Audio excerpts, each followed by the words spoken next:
told me, hey, I got something fantastic to tell you. He said, I am affiliated with people that speak with the spirits of the dead. How would you like to talk to the spirit of your dead mother? And I was shocked. I was shocked. He said, you wouldn't be afraid of talking to the spirit of your dead mother, would you? Well, I said, I'll tell you what, I would have to give that some thought, because it's something I never thought about before in my life. Heart Research Center presents A Trip into the Supernatural with best-selling author Roger Morneau. While still a young man in the city of Montreal, Roger Morneau became involved in the worship of demons. In this two-part series, Roger gives us a first-hand account of his harrowing brush with the powers of darkness and ultimately his divine rescue. Also joining him are Cyril and Cynthia Grossi, the very couple who first pointed Roger from the darkness to the light. Conducting this exclusive interview are Dan and Karen Houghton of Heart Research Center. Let's now join the Houghtons and Roger Morneau as we together enter part one of A Trip into the Supernatural.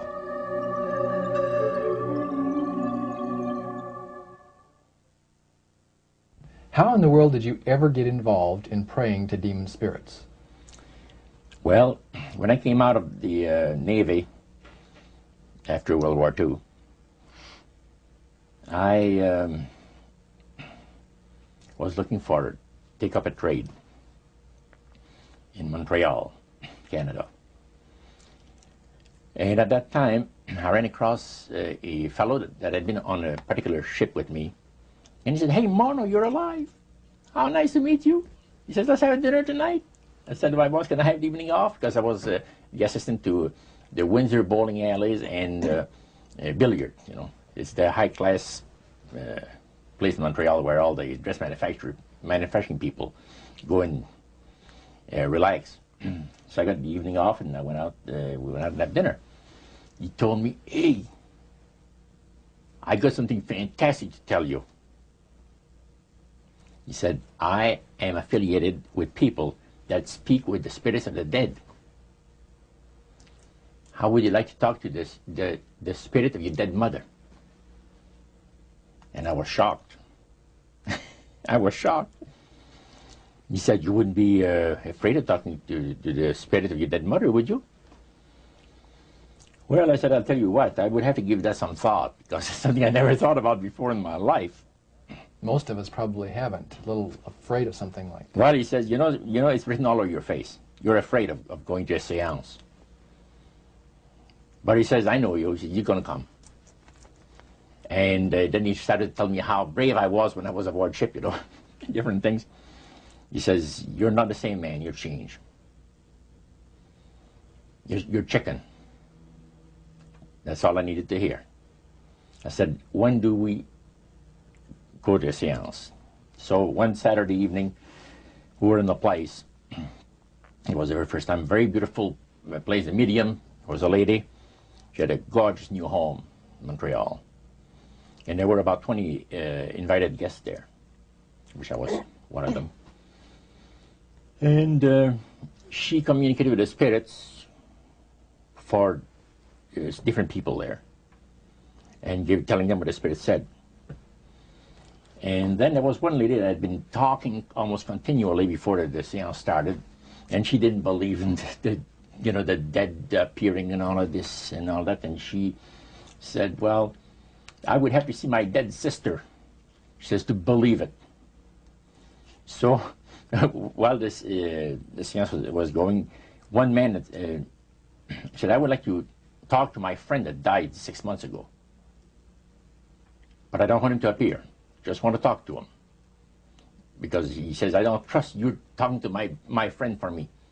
So the medium says, let me inquire of the spirit. Yeah, the spirit will talk with you. And that big masculine voice was heard in the place. It says, hi, Frank. It's nice of you to ask for me to talk with you. And they had a little chat. And after it was over, Frank says, this is the greatest thing on earth. to be able to talk with the spirits of the dead. Then the medium said, we have a very special surprise tonight for you people. A spirit will manifest itself openly here in a few minutes, and it's like a big gust of wind hit the building and right through the wall. Now the lights weren't terribly bright, but they were like living room lights, a couple of floor lamps and maybe some of these, and that translucent being seemed to come right out of the wall. How did you feel right at that moment? It's almost like my heart stopped a little bit. Okay, Very weird feeling. It was a lady in a beautiful evening gown, swirling.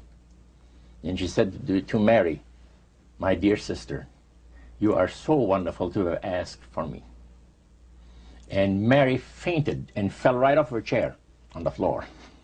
And a couple of guys jumped up and picked her up, and spirit gone. And that was the beginning of it. That's how you got into it. Yeah, that's the way I got into it. After a while, you see, there's something interesting about the human mind. You can adjust to an awful lot of stuff. You can adjust to a lot of things that would terrify you to begin with. After a while, they become common and ordinary. So you mean contact with the supernatural can become commonplace and ordinary and doesn't bother anybody? Yeah. In other words, the more that you do it, you're not uncomfortable. That's it's right. just not an uneasy feeling. Yeah. So how did you feel about it? Then I after got that? into a secret society that worshipped the spirits, you see. Well, how is that different from the seance, Roger? It happens that the seance are not involving in many ways. But when you get into a secret society of spirit worshippers, then, and especially when you're invited there by the direction of the higher-ups in the spirit world, you never get out of there alive. And this is exactly what my friend and I were up against. We didn't know anything about it. And there was a very, very popular big band leader. Jazz musician? Band, yeah. Very famous, played a lot in Montreal, Canada, Vancouver, the big cities.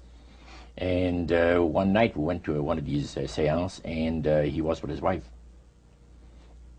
Now the spirits had told him what to do. Spirit told him, there's two of these guys, give the names, and your wife will want to talk, we'll make it so that your wife will want to talk to the medium when you say that you want to go home because you're tired. As soon as you see that these guys are starting to want to leave, then leave with them at the same time. And as you get outdoors, you ask them if they're driving. They'll say, no, they're going to take the tramway a couple blocks away. Well, you invite them to get in your car with you, and that you will take them to a fancy restaurant and treat them to some good food and talk about the merchant navy. And that's what the guy did. And there we were in this plush restaurant, pulled into a little alley, and I can still see it like it was yesterday. Just enough room to pass the car, back alley, that happened to give on a restaurant that was on St. Catharines Street, which is the main street of Montreal.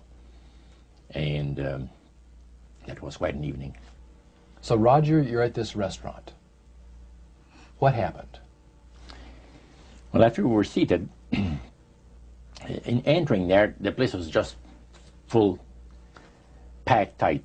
But there was a couple of tables against a wall that had a reservation sign on it. And the owner of the place recognized the band leader and came and said, good evening, and you gentlemen want a table. So you're one of the reserve people. So we sat there, and we had our favorite alcoholic beverages, you know. And as we talked, the band leader says, how long have you fellas been involved with sorcery? And he shocked us a little bit. And I said, exactly what do you mean? Well, he said, you know, what you people are doing, talking to the supposed